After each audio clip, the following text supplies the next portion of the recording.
and welcome to Silver Age Silver Screen, a podcast where we watch, discuss, and review film adaptations of comics, anime, video games, and other stereotypically geeky works. I'm your co-host, Casey Jarms. And I'm your other co-host, Riley Thorpe. Riley, you know what's a really good superhero? Captain America. Oh yeah, he's great. He's my favorite MCU hero. I don't disagree. Chris Evans does a great job portraying him. All the various films featuring him, whether they're created by the Russo brothers, Joss Whedon, or whoever it was that made First Avenger. I don't remember neither do I. His name. He did a good job. It's a shame I don't. But anyway, MCU Captain America is great. And really, Captain America, I like Captain America. Yeah, who doesn't? For those in the audience who are listening to this conversation because it's a podcast and that's how these things work, Captain America was a superhero created in 1940 by writer Joe Simon and artist Jack Kirby, who were two Jewish men, specifically because they want to create a superhero who fought Nazis. And this was 1940. It was before the US even entered World War II. And it's great. Captain America's first comic had the cover of him punching Hitler in the face, and it's iconic. All throughout the war, Captain America was one of, they were then called Timely Comics, now they're Marvel's best heroes. But after the war, Captain America kind of died down a bit because, well, of course he did. He was a World War II propaganda hero, and I don't mean that in a negative way, but can't really promote the war when the war is over. But in 1964, the Avengers comic, written by Stan Lee, revitalized Captain America, had him be this guy out of time who had been frozen in ice for decades. And he works. He's this man out of time, this moral hero from a forgotten era, which honestly wasn't that great of an era, who's just all the good things of America in a package. He's honorable. He's great. He's just a great person. He never gives up. He always fights for what's right. He beats the shit out of Nazis. He's a great superhero. And it's a shame that it took until 2011 for him to receive a film adaptation. Oh, wait. No, that's not right. What? Yeah.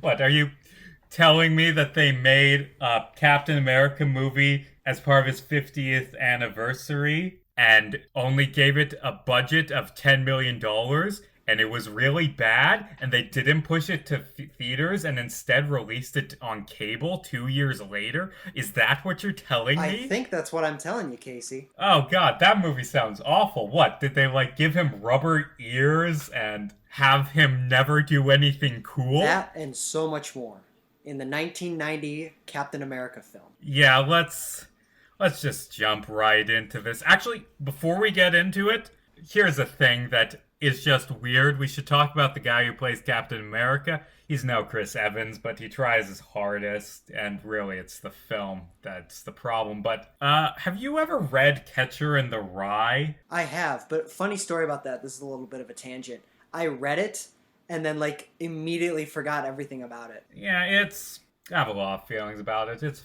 fun.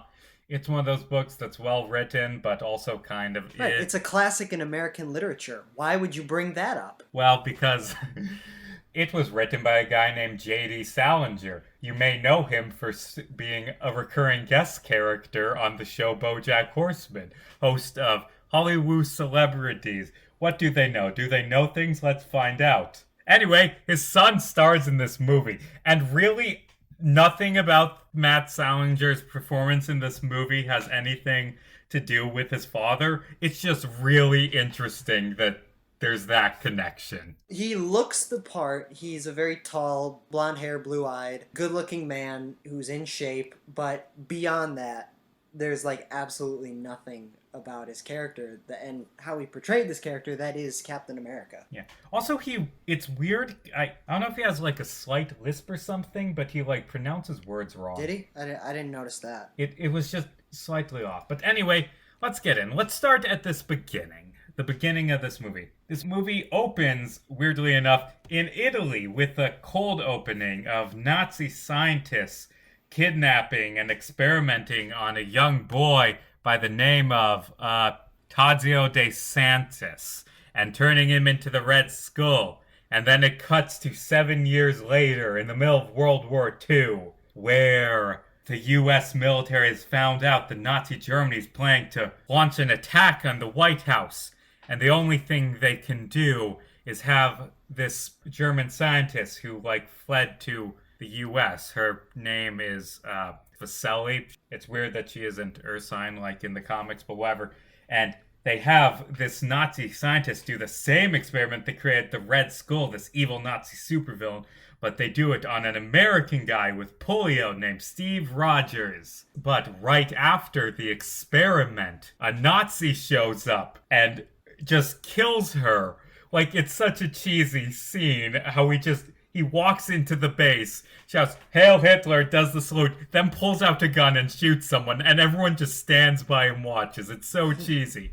And then the newly created Captain America chucks him into the machine, destroying all the research. Nice job, Steve. Mm-hmm. But anyway, they send Steve to Germany alone to stop this evil Nazi plot to blow up the White House. And he sneaks into the base and meets his terrifying foe, the Red Skull, and immediately gets his ass kicked and gets knocked out. Which really raises the question of why did they choose just this random dude who has no combat training to be a superhero? Right, yeah. For this one really important mission that they sent him in alone to do? Right. But anyway, the Red Skull, being evil, ties him to the missile and then launches it at the White House. The first third of this movie, it covers like World War II era Captain America, and I'd like to treat it as a separate thing before we go on to the modern day stuff, because they're kind of two different movies. But anyway, what happens is Captain America gets launched at the White House on a missile, and then it cuts to Washington, D.C., where we meet a young child by the name of Tommy Kimball, who says a lot of exposition. Gee whiz, I sure want to be president someday, which is why I am in Washington, D.C. right now. Dialogue is hard. Anyway, late at night, he's looking at the White House, and he sees this missile coming in very slowly, and Captain America's on it. And Captain America, after somehow surviving the trip across the Atlantic Ocean, just kicks the missile, and it misses the White House, and then he is dead. Or is he? But that is Captain America's World War II adventures. And let's talk about that mess. So, right out the gate, just to let you know the quality of the film, the first scene takes place in Italy, and the characters are speaking Italian. But there's no subtitles to it, so you can't understand what the hell they're saying or what's going on, unless you speak Italian. I don't know if I should be saying this, but I got this video from a less than reputable source, and by that I mean it's completely free on YouTube because Marvel doesn't care about this film enough to take it down. Exactly. But anyway, at first I'm like, oh god, is this like a Spanish dub? Because there's no subtitles and I can't understand anything. They have no subtitles for it. Maybe they did on a DVD release or two, but not this one. Not the one we saw. No. And right out the gate, you see some really interesting... pretty much lets you know the direction this film is going. They kidnap this young 11-year-old boy and perform these experiments on him in order to turn him into the Red Skull, as Casey mentioned a couple minutes ago. But before they do, they show a lab rat that they gave that exact same experiment. The lab rat is it's a puppet of a giant rat that has been like Red Skulled out. Like he's like all no hair, bright red skin, and it looks so cheesy and so stupid and so fake. And it's just right out the gate, you're like, okay, so this is what we're in for. We got super rats. And the Red Skull's World War II era costume doesn't look much better. And here's the interesting thing about that I realized later on watching the film, is if you do the math, in that scene where you see like the Red Skull, he's got to be like 13 or something. No, he's like right? he's like 18. He's like 18 or 19 because they kidnap him. He's kidnapped as a child. Then 7 years later, he fights Captain America, which is weird. It's Captain America beating up a teenager. Right, exactly, and it's weird to think of the Red Skull as being a teenager at all. It's like, this is the level of care. To be fair, In the comics, Red Skull is actually younger than you'd think. I'm pretty sure he's like 18 when Hitler comes to power, and then so he'd be like in his mid 20s when he fights Captain America, as opposed to being as old as he is in First Avenger. But still, it's weird. Added to the fact that Red Skull in the comics is very clearly German. But no, for whatever reason, they decide to make him Italian. And it's... What? I think maybe it's because they wanted to film in Italy, but you can have a German dude live in Italy. Exactly. And I'm going to touch on this later, but it's like the tiniest changes that make the biggest deal. It isn't just that, they made him, as opposed to being a German soldier who was really into being a Nazi, they made him an Italian guy. What's the difference? Well, the difference is in this film, they make Red Skull, kidnapped and transformed into the Red Skull, as opposed to becoming a super evil Nazi by his own initiative. Maybe they're trying to, make the Red Skull slightly more sympathetic, but I don't like that. Red Skull is, I would argue, the most evil Marvel supervillain. Right. He is completely monstrous. He's a Nazi. You don't need to make him sympathetic. It's like there's no point in these decisions you're making. Also, I don't mean to talk about the MCU trilogy of Captain America movies that much, but wow, this film really made me appreciate how much they went out of their way to show why Steve Rogers was chosen to become, a superhero. Because, in the MCU, they give a lot of scenes of him being heroic and not giving up. His introductory scene has him, getting beat up by 3 dudes much bigger than him and not giving up. And later on, what finally gets him chosen is him jumping on a grenade during training. In this, this is Steve Rogers. We're gonna make him into Captain America. But why? No one knows. This 30 minutes, like you said, it's its own thing. That's just the setup. It's so much story, but it's so ungodly rushed. I thought the Death Note movie was rushed. Good God, this is horrible how rushed this story was. And Steve Rogers as a character, we just mentioned it earlier, Matt Salinger played him. Good God, is Matt Salinger a terrible actor. Holy shit, I thought he was bad in this film. And it's admittedly, it is not just him, it's everybody around him, but still, it's his introduction, he's standing on the other side of the counter, staring at his mom really creepily. Fun fact about this film that I realized, have you ever seen A Christmas Story? Yes, wait, You know, the one with Ralphie and the BB gun and all that? Yeah, wait, is Captain America's mom Christmas Story mom, or where are you going at? Both of Ralphie's parents in A Christmas Story are in this film. That's so weird. Ralphie's mom plays Steve Rogers' mom, and his dad plays the general who later betrays the president. Oh God, you're right. That's weird. I don't mean to harp on this, but God, Captain America's a loser during the World War II thing.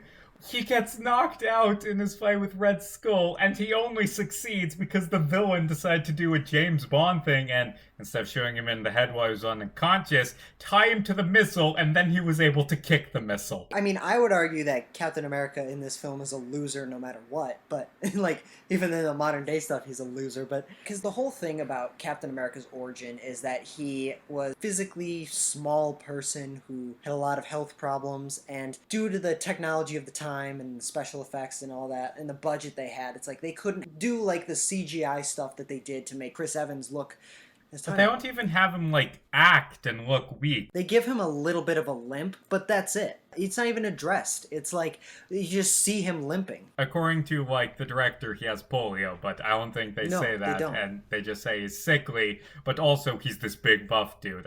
And again, getting back to what you said, it's in the MCU, they very clearly demonstrate who Steve Rogers is. He's very intelligent, he's thrifty, he's honorable, he's willing to lay his life on the line in order to protect other people, and that's why they chose him as Captain America. And it goes into his dynamic he has with Red Skull. In the First Avenger, they don't share too many scenes, but the scenes they do have together, their chemistry is very well done, and it establishes a relationship between the two of them from very early on, versus this film where it's just oh yeah, we're just we found this guy because, and we're gonna do this to him because, and in the film in First Avenger, again, I'm gonna be comparing this. I'm gonna be honest with you. I'm gonna be comparing this to what the Marvel Cinematic Universe did with Captain America a lot, because who gives a fuck about this movie?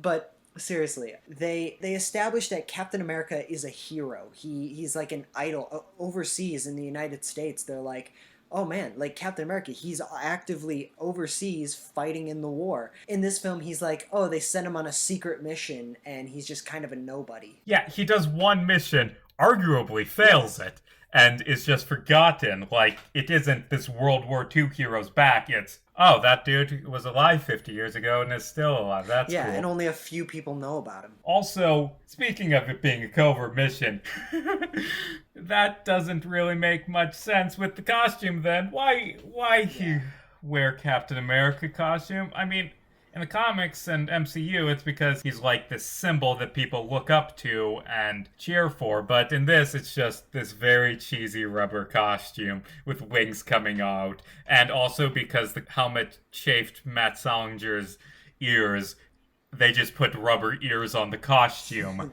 Yeah. That don't look good. No. They're very They fake. explained that part away in like a few lines of dialogue. Like, basically, it was like an heat-resistant, flame-resistant suit. Yeah, but he never gets shot by fire or anything, so I guess that was pointless.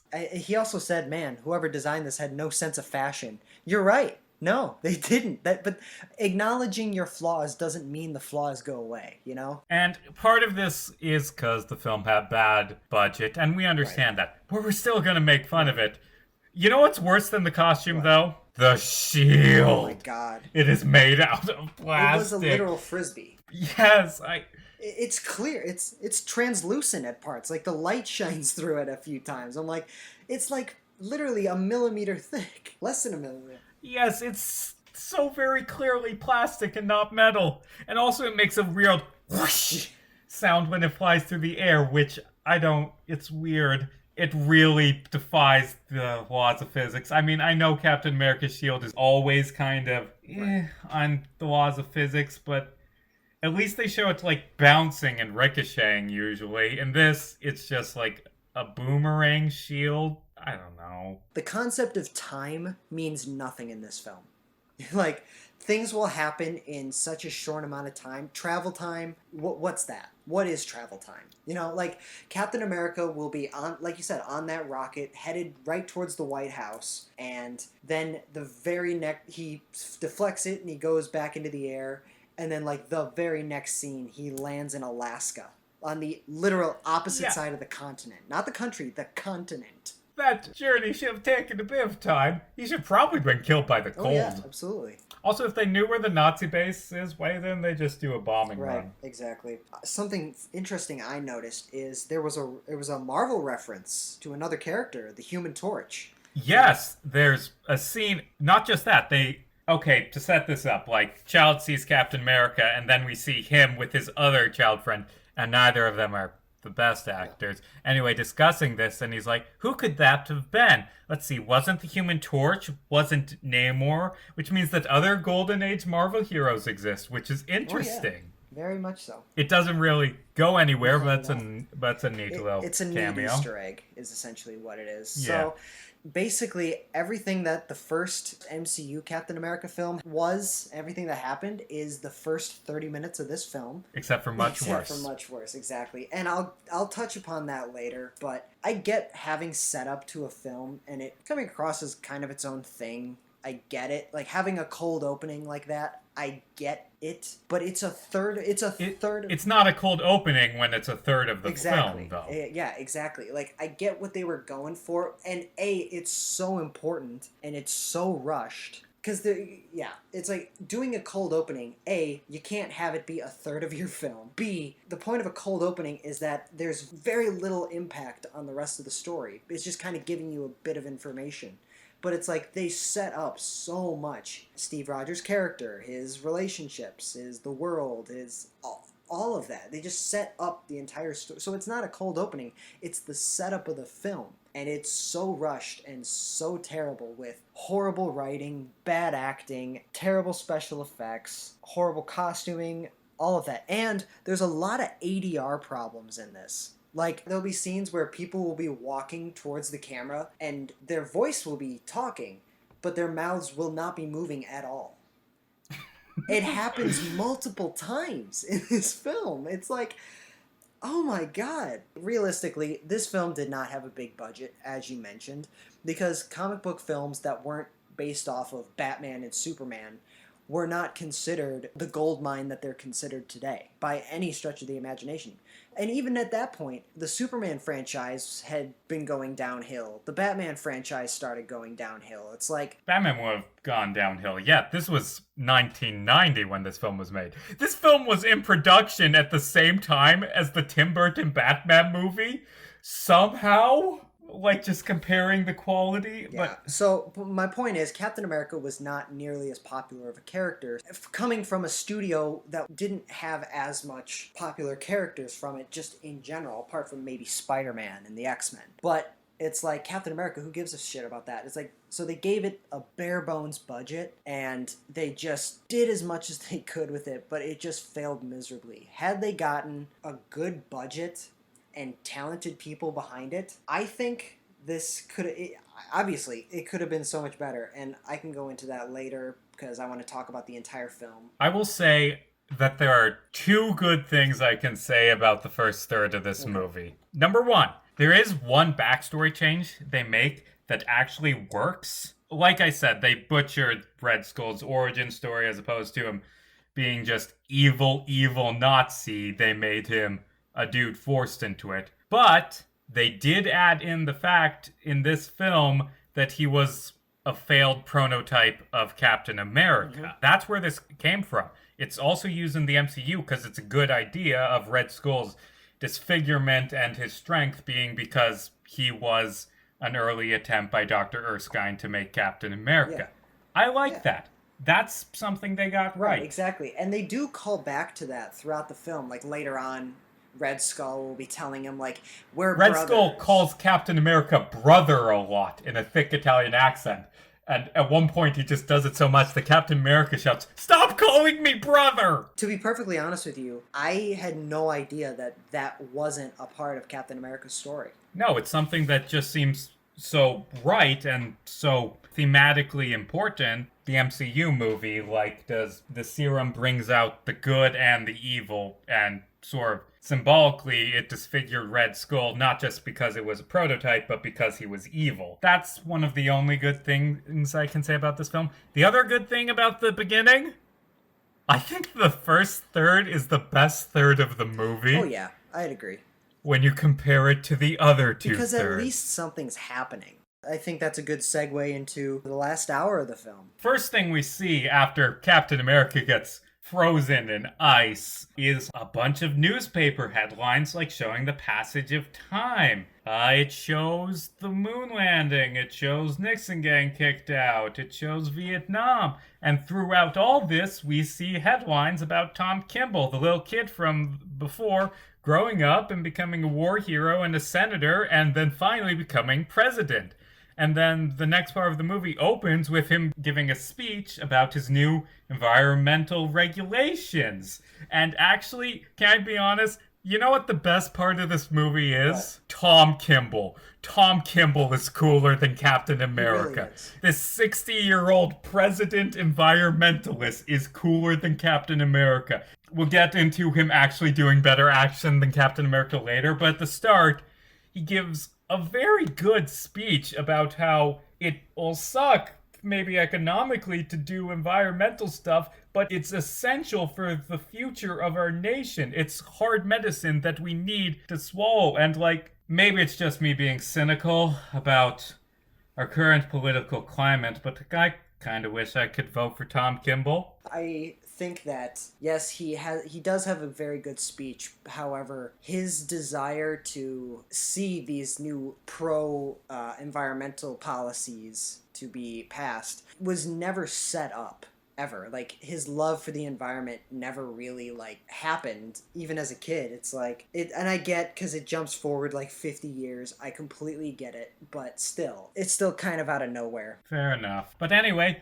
Tom Kimball's new environmental policies get the attention of an evil group of billionaires led by the businessman who is the Red Skull, who's still alive and got plastic surgery so he doesn't look horrible anymore. He still looks horrible, but more human horrible. Yeah, he's a different kind of horrible. He's a less cheesy horrible. Now he's just ugly. Yeah. But anyway, bunch of like oil billionaires and people in the US government and the Red Skull, the Nazi who is still alive, start plotting to assassinate Tom Kimball. And also it's revealed the Red Skull killed off JFK, Martin Luther King, and Elvis. Apparently. Right. Yeah. And they decide, no, we can't kill him. He'll be a martyr.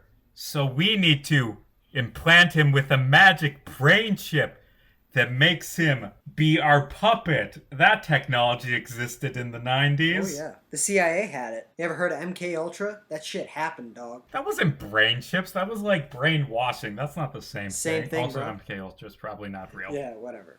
In the meantime, right as the Red Skull and his compatriots are plotting to kidnap the president, these group of explorers in Alaska find the remains of Captain America, Steve Rogers, frozen in ice. They carve out the block of ice which he is frozen in, and in one fatal swoop, he bursts from the ice, because that's how that works. Which is the coolest thing he does in the film. And he immediately looks at them, turns around, walks into the Alaskan tundra, and then he walks to Canada, where he is met by, coincidentally, by one of the closest friend of the president, Tom Kimball, who finds him and says, hey, you're Captain America, I need you to help me. Evil stuff is about to happen and we need you to stop. And Captain America steals his car. He doesn't just steal the car. The way he does it is perfection. He tells him, he says, please pull over, I'm gonna be sick. The guy pulls over, Steve walks away a bit.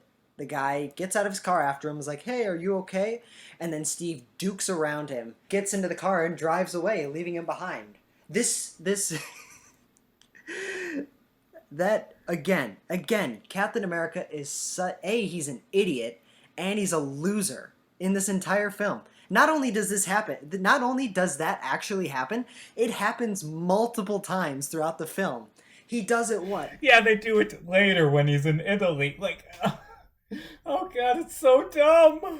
I forgot to mention before the guy picks him up in the car, as he's walking through the Canadian wilderness, Red Skull's daughter, with her team of assassins, have tracked Captain America down in the middle of the woods. No idea where he is. They just find him, and there's a pretty shitty chase scene through the woods where they're firing at him, he's running away, he's beating their ass. There's an action scene involving foot chases and motorcycles, and it's pretty shit. I will say, however, I do find it interesting because, I don't know if you know this, Casey, but Red Skull does have a daughter in the comics. I assumed he did, probably, because, like, every supervillain has a daughter in the comics, but I don't know anything about her. Is she anything like in this film? She's actually, I'm not gonna lie, pretty fairly accurate to the comics. She's an assassin with a team of assassins, and that's pretty much all I know about her character, and that's pretty much all she is in this film.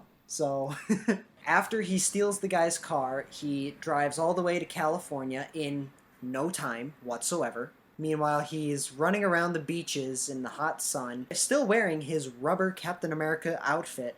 Well, it's fireproof. That means it's good on the beach. Right, exactly. He's wearing the suit underneath a giant long trench coat in the middle of the California heat, in the middle of the California sun, and he is just walking around horrified about how he's just lost 50 years. Now, that again, in and of itself, is a good idea that they explore. Seeing him experience the world and experience life now 50 years in the future, we get to witness that. And again, it's really cheesy and really shitty, but like as an idea, it's a good idea. I mean, it's not quite as good as the walking into Times Square, but Right. it's something. I would like to say just one correction because I know we'll get comments on it. Captain America doesn't run into the president's friend by accident. No, no, no. See, there was a newspaper headline about Captain America getting found, or man found in ice with a blurry photo, which caused the president and the Red Skull to be both like, "Oh no, Captain America! I need him to save me and or to kill him to stop me from killing the president." So they both sent people to get him who ran into him at the same time because cheesiness. But I will give you a correction on this, however. You said fans will be upset. What fans of this movie will be upset? I'm just messing. I mean, I was saying our fans, but also what Yeah, fans? I'm just messing with you. Anyway, Cap goes to California, meets up with his old girlfriend Bernice, who's still alive, but now she's like 60. Actually, she's like in her 70s. Because if 50 years had gone by and she was in her 60s, that means Steve was. Wait, but she has a daughter in her 20s. How? Like I said, time means nothing in this film.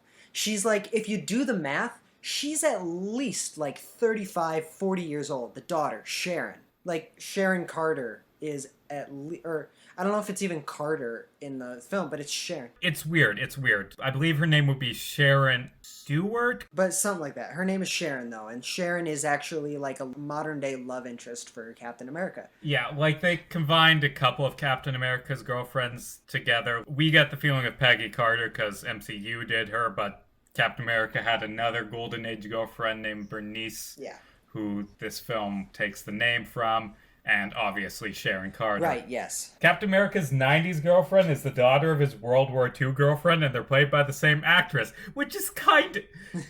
It makes.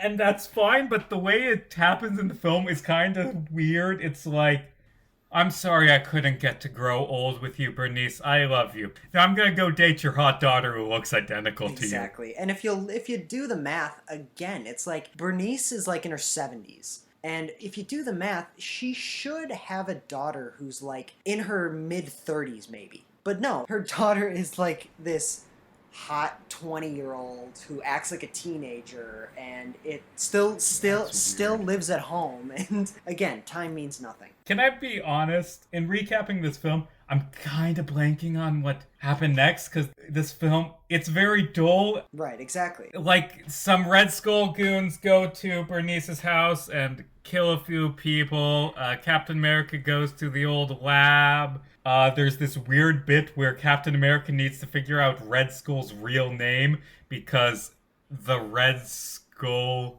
is still using his real name, apparently. They go to Italy to find it, but it doesn't matter because Red Skull goes after them and then they just follow his goons back. I don't remember what happens in this film because it's just so dull. Honestly, that's pretty much all that happens. He hangs out at the house. He has a meeting with Bernice. He hangs out at the house and learns up on some of the events that have happened since he's been frozen. Bernice and Bernice's husband and the guy whose car he stole at the beginning, they get assassinated by Red Skull's daughter and her assassins. They go on a mission to a hair salon, which turns out to be above the secret laboratory where Captain America was created. For whatever reason, they decide that in order to defeat Red Skull, they need to learn his real name, so they travel to Italy and find his real name, but the only thing that knowing Red Skull's name does is give them access to like, oh yeah, we have this videotape recording of his family being murdered in front of him, and that's it. Oh, and we should play that in the climax to make him have a breakdown so I can punch him,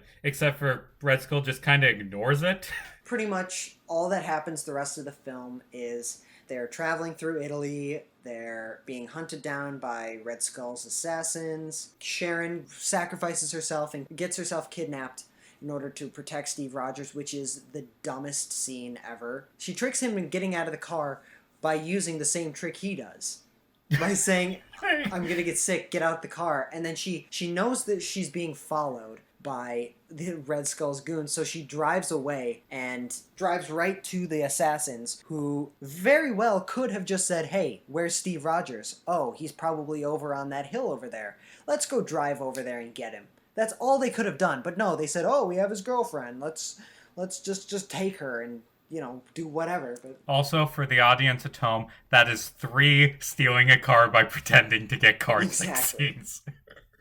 Anyway, Captain America goes to rescue her at the Red Skull's castle, because he has a castle in Italy, apparently. And while this is going on, President Kimball breaks out on his own with no help from Captain America. Dude, we didn't even mention that President Kimball was kidnapped. Because it happens off... Oh, yeah, he got kidnapped partway through the film. It happens off-screen, and they just say, oh, the president got kidnapped. Oh, okay, yeah. Yeah. By the way, he breaks out on his own, which makes Captain America feel kind of pointless. Yeah. Like, he runs from the Red Skull's goons, and he gets to the edge of the cliff, and they, catch up to him and have guns, and again, President Kimball, being a better hero than Captain America, says, you can't win, and then jumps off the cliff because he'd rather die than allow them to use him as their puppet. And that's great. And Captain America catches him, and then Kimball and Captain America fight through the fortress. Until they find Sharon being held hostage by Red Skull's goons. She eventually breaks free and runs away and has her own fight scene with Red Skull's daughter, and essentially Captain America and President Kimball fight off all of Red Skull's goons until Red Skull reveals his final plan that if he can't take the president for his own, then he's just gonna nuke all of Europe. I need to rant about that scene for a second. Right. Backing up, Captain America and Red Skull begin to do a little scuffle, and there's actually some strangely good dialogue. Red Skull shouts, you remain a clownish symbol that no one cares about. And Captain America says, I care. Then Red Skull says, you care? Then, my brother, come and let us see if this heart of yours is stronger than my hate. I mean, I'm just a kid from Brooklyn, but it's something. Right. But anyway, then Red Skull runs away to this random piano on the edge of this castle and pulls out a device sitting on it for some reason that controls a nuke. Yeah. I wrote down his exact words. He says that the nuke is small potatoes, but it is enough to destroy southern Europe for a century and a half, give or take a decade or two, and snuff out 70 million lives like brief candles. Damn. So, I need to rant about Go that. Right ahead. Because that's not how nukes work. You're overestimating how strong nukes, especially small nukes, are. Like the biggest nuke ever fired on Earth, the Tsar Bomba, which was 50 megatons, and they say that this nuke was small potatoes compared to it. There are websites out there where you can calculate how much damage a nuke would do. If we were to have detonated the Tsar Bomba in the middle of Rome, do you know how many people it would have killed? How many? Not 70, 1.2 million people, which is a lot. Actually, probably less, because I was running it in modern-day Rome. But anyway, it wouldn't have destroyed all of southern Europe for a century and a half, give or take. Like, that blast would not have reached that far. It wouldn't have even reached Naples. And I know that this is a dumb thing to rant about, but I mean, come on, film. 5 minutes of research. How big is a nuke? Big enough to blow up the moon or whatever. That just goes to show, the level of talent and the level of care they put into making this film. Zero whatsoever. Also, how does the nuke get deactivated? Captain America just chucks Red Skull off a cliff by throwing a shield at him, and then I guess that deactivated the nuke because you threw him off a cliff. Okay. Yeah, and essentially that's how the film ends. Like in films, there's the standard rising action, climax, falling action. There's no falling action. He chucks Red Skull off a cliff. Yay, the day is saved. credits. I will say, one scene I thought wasn't quite as terrible as the rest of it. Like you said, like the action climax, it did have some decent things going for it. Like the scene where President Kimball and Steve Rogers meet and they shake hands, and Kimball is meeting his idol, his hero, and he decides, like, no, you're fighting for your country, so I'm gonna fight for mine along with you. Kimball beats ass. He is really good. And there's some good stuff in that, but overall, this film, like almost every single aspect of this film is terrible. It's like finding a needle in a haystack, but the haystack is like Ohio, you know? It's like... And honestly, the biggest problem with this film, it isn't even funny bad. Yeah. I mean, there are a few things we can make fun of, like the car stealing scenes, but there isn't a lot of dumb cheesiness. It's just dull. It is constantly dull. It's just so dull and boring, and nothing happens for most of it. And whatever does happen is terribly written, terribly acted, terribly edited, with horrible costume and special effects. I thought it was very boring, but I didn't necessarily hate watching it. I thought I'd hate it. Like, I thought I'd heard so much about this film, about how bad it was. I didn't hate watching it. I was just kind of like bored with it, you know? This film's horrible. Like, it's terrible, and I'm not defending it at all. However, I've thought a lot about this. On paper, this is not a bad Captain America film, by any means. The story, the themes it explores, the character arcs, like, on paper, on the page, this is not a bad film. It explores his origin. It covers the same story and themes that Captain America the First Avenger, The Avengers, and Captain America Winter Soldier. It basically covers that story and those themes from that film. So it's like, a story like that, it can be done well, and it has been done well. It all boils down to execution.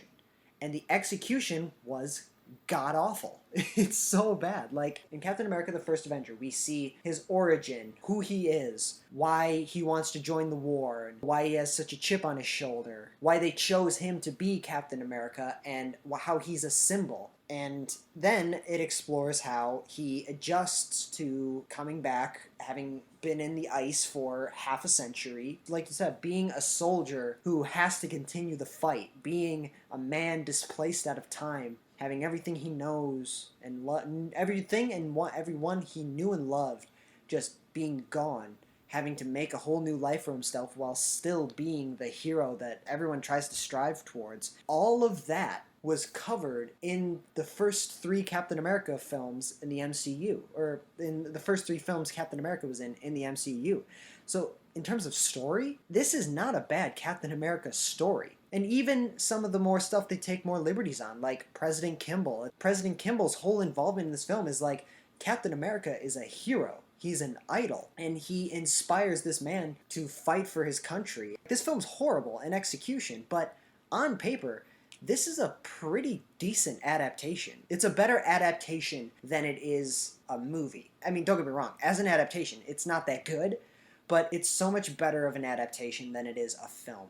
This movie had potential. Had they gotten the right budget and a good talent behind it, this could have been an 80s, 90s style action movie starring Captain America. That sounds fucking awesome. Think Commando, but Captain America. That's awesome. But they didn't have the budget to do that because they didn't give them the budget to do that. Well, it's probably for the best that they didn't give it a good budget because, I mean, sure, that would have been good, but that would have also cost a lot of money. It was much more profitable to give this film a shoestring budget. I mean, just look at its massive box office returns of $10,000 after spending $10 million. Ah, shit, we messed up. I still honestly cannot believe that this movie cost $10 million. Captain America's suit, it is comic accurate. It is comic accurate as hell.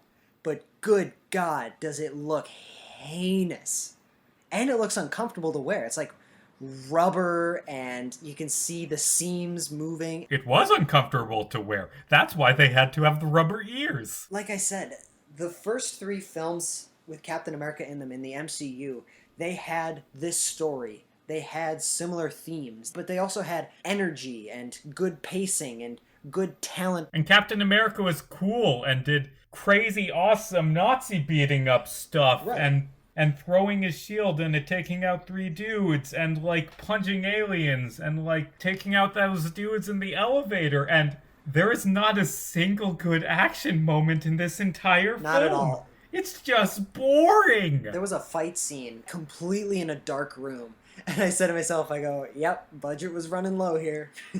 If we turn the lights off, they can't see how little money we have. Exactly. Like I said, like an 80s, 90s Arnold Schwarzenegger, Sylvester Stallone, Jean-Claude Van Damme style Captain America film. That sounds awesome. That's what this could have been. But they didn't give it the right budget and they didn't put the right talent on and behind the camera. And again, like, they just got the character of Captain America so terribly wrong. He's a loser, he's an idiot, he's just a good-looking guy, and that's it. Honestly, one thing I did appreciate of this film, the character of Sharon, she could have been just this damsel in distress, always getting kidnapped and having to be saved. No, honestly, she is the brains of the operation. She's more resourceful, more intelligent. When they go to Italy, she, like, actually speaks Italian. Oh yeah, Cap probably should have figured out that would have been a problem, but nope, because he dumb. He actively tries ditching her. Yes, it's to keep her safe, but she's also demonstrated that she can take care of herself. Like, in the final action scene, she has an action scene. She fights Valentina. Yeah, she fights Red Skull's daughter. The portrayal of Sharon could have been so terrible and misogynistic and offensive. Honestly, she's like the brains of the operation, and she can hold her own in a fight, so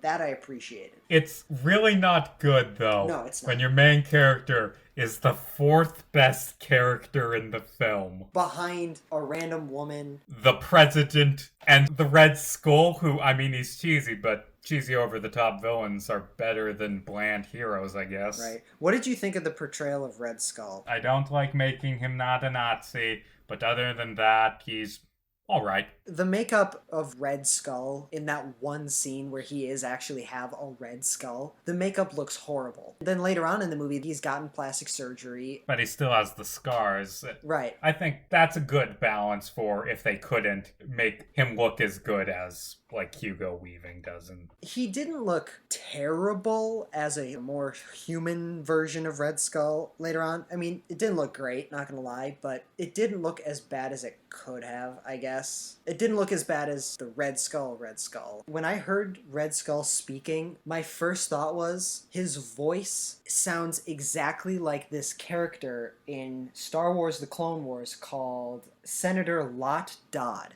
He's one of the Trade Federation guys. The green guy with orange eyes and the big hat. I don't know if you remember, for those of you who remember this episode, the episode Padme gets poisoned, the guy that poisoned her, his voice sounds exactly like Red Skull in this film. It's so crazy. Like, I actually looked it up. It was like, is it the same person? The same actor? No, it's not, but it's just they talk the same. He's like, Captain America, Senator Palpatine. We are both tragedies, and now I send both our souls to rest, brother. All I heard was like, Senator Clovis and Senator Amidala. The voice and the nasaliness, it just sounded so much like a cartoon villain. Literally, a cartoon character villain.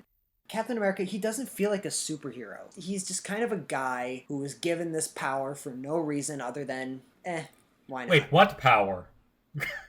What scenes does it show him doing anything with super strength? You're right. He had his polio cured. Really, that's all they did is they cured polio. And they didn't do shit about it. No, not just this. Not just that. Captain America destroyed the cure to polio. Holy crap, you're right. Captain America destroyed the cure for polio. That's his role in this film. That's all he does. Yeah, that couldn't have been done by someone else. Yeah, I know. Like literally, like he has polio. The experiment cures that. Essentially, that's all that experiment did was cure his polio and kind of make him physically fit. And it's like, then he throws the guy against the machine, thereby destroying it.